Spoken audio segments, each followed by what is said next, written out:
नमस्कार दोस्तों, welcome to my YouTube channel Shraddha Mallik. आज हम सुनेंगे कार्तिक पूर्णिमा की पौराणिक कथा। इसको त्रिपुरा पूर्णिमा भी कहा जाता है। पौराणिक कथा के मुताबिक तारकासुर नाम का एक राक्षस था। उसके 3 पुत्र थे, तारक्ष, कमलाक्ष और विद्युतरनमाली। भगवान शिव के बड़े पुत्र कार्तिकेय ने तारकासुर का वध किया। अपने पिता की हत्या की खबर सुन तीनों पुत्र बहुत दुखी हुए। तीनों ने मिलकर ब्रह्मा जी से वरदान मांगने के लिए घोर तपस्या की। ब्रह्मा जी तीनों की तपस्या से प्रसन्न हुए और बोले कि मांगो, क्या वरदान मांगना चाहते हो। तीनों ने ब्रह्मा जी से अमर होने का वरदान मांगा, लेकिन ब्रह्मा जी ने उन्हें इसके अलावा कोई दूसरा वरदान मांगने को कहा।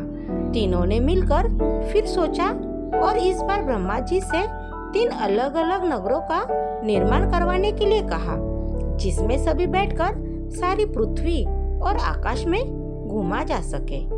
1000 साल बाद जब हम मिले और हम तीनों के नगर मिलकर एक हो जाए और जो देवता तीनों नगरों को एक ही बाण से नष्ट करने की क्षमता रखता हो, वही हमारी मृत्यु का कारण हो। ब्रह्मा जी ने उन्हें ये वरदान दे दिया। तीनों ने वरदान पाकर बहुत खुश हुए। ब्रह्मा जी ने कहने पर मायदानव ने उनके लिए 3 नगरों का निर्माण किया।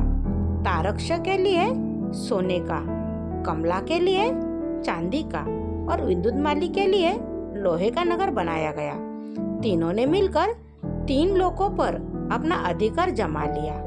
इंद्र देवता इन तीनों राक्षसों से भयभीत हुए और भगवान शंकर की शरण में गए। इंद्र की बात सुन भगवान शिव ने इन दानवों का नाश करने के लिए एक दिव्य रथ का निर्माण किया। इस दिव्य रथ की हर एक चीज देवताओं से बनी। चंद्रमा और सूर्य से पहिए बने। इंद्र, वरुण, यम और कुबेर रथ के 4 घोड़े बने। हिमालय धनुष बने और शेषनाग प्रत्युंचा बने। भगवान शिव खुद बाण बने और बाण की नोक बने अग्निदेव। इस दिव्य रथ पर सवार हुए खुद भगवान शिव। भगवानों से बने इस रथ और तीनों भाइयों के बीच भयंकर युद्ध हुआ। जैसे ही ये तीनों रथ एक सीध में आए, भगवान शिव ने बाण छोड़ तीनों का नाश कर दिया। इसी वध के बाद भगवान शिव को त्रिपुरारी कहा जाने लगा। यह वध कार्तिक मास की पूर्णिमा को हुआ, इसीलिए इस दिन को त्रिपुरा पूर्णिमा से भी जाना जाने लगा। Thank you.